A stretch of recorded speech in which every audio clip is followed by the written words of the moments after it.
Qui a dit que les super-héros sont la propriété exclusive des studios américains? Preuve en est avec ces 5 animes japonais disponibles sur Netflix. Le catalogue de la plateforme peut évoluer, aussi certains contenus proposés dans cet article sont susceptibles de ne plus être disponibles au moment de votre lecture. Merci pour votre compréhension. Ultraman bien plus qu'une simple super-héros au Japon, Ultraman est une véritable icône de la pop culture au pays du soleil levant. Le personnage voit le jour en 1966, à l'occasion d'une série en prise de vue réelle conçue par Eiji Tsuburaya, le co-créateur de Godzilla. En France, la notoriété d'Ultraman s'est essentiellement faite grâce aux références présentes dans des mangas à succès tels que Dr. Slump et Death Note. Ces récentes années, la popularité d'Ultraman à travers le monde s'est affirmée grâce à la publication d'un manga signé Eiichi Shimizu, scénario, et Tomohiro Shimoguchi, dessin, disponible en France aux éditions Kurokawa. Conçue comme une suite directe à la série d'origine, l'œuvre a fait l'objet d'une adaptation en anime, sous la supervision des réalisateurs Kenji Kamiyama et Shinji Aramaki, Blade Runner, Black Lotus. Tiger et Bunny. Il aura fallu pas moins de 11 années d'attente avant de découvrir la seconde saison de l'anime Tiger et Bunny. Dans un monde où les super-héros possèdent leur propre télé-réalité, le vétéran Kotetsu Kaburagi, alias Wild Tiger, et le débutant Barnaby Brooks Jr. Bunny doivent protéger les citoyens tout en s'assurant de satisfaire les exigences de leurs sponsors.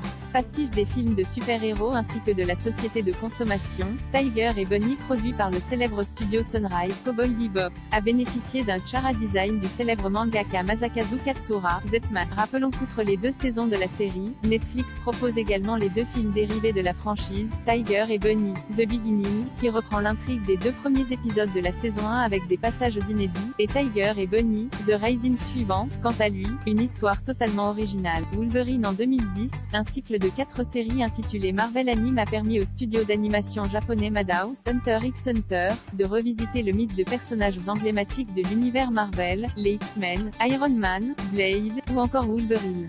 Conçues comme des suites non officielles aux célèbres comics, ces séries offrent ainsi un regard neuf sur ces 4 univers super-héroïques.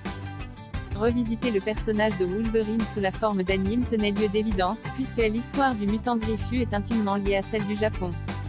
Bien qu'originaire du Canada, ce dernier a plusieurs fois voyagé dans l'archipel, à l'occasion notamment des histoires écrites par Frank Miller au cours des années 80 qui ont grandement contribué à faire grandir la popularité du personnage auprès des lecteurs de comics. My Hero Academia. Parmi les mangas en cours de parution les plus populaires dans le monde, My Hero Academia imagine un monde dans lequel 80% de la population possède des alters. Mais quant à lui sans aucun pouvoir, Izuku désespère de réaliser son rêve de devenir un jour le plus grand des super-héros. Sa destinée va toutefois changer quand son idole All Might, impressionné par le mental du jeune homme, va décider d'en faire son successeur. Conçu comme un croisement entre les super-héros américains et l'esprit shonen des mangas japonais, My Hero Academia est une série surprenante à plus d'un titre. En accordant autant d'attention à ses héros qu'à ses vilains, cet anime a ainsi pu apporter un regard neuf sur un genre pourtant surreprésenté dans la culture populaire contemporaine.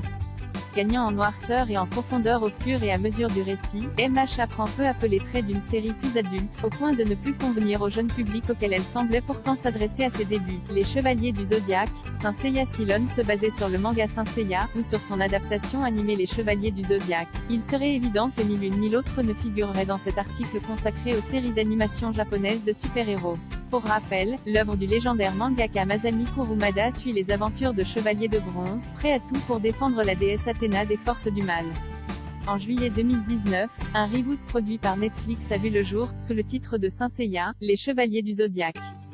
Bien plus qu'une simple remake en images de synthèse, cette nouvelle série a pris de nombreuses libertés avec l'œuvre d'origine, avec pour volonté apparente de combiner les codes modernes du super-héros avec l'histoire du manga de Kurumada. À ce jour, la plateforme n'a pas encore communiqué sur un éventuel renouvellement de la série pour une 3e saison, ou sur une annulation du fait des piètres avis suscités par le programme.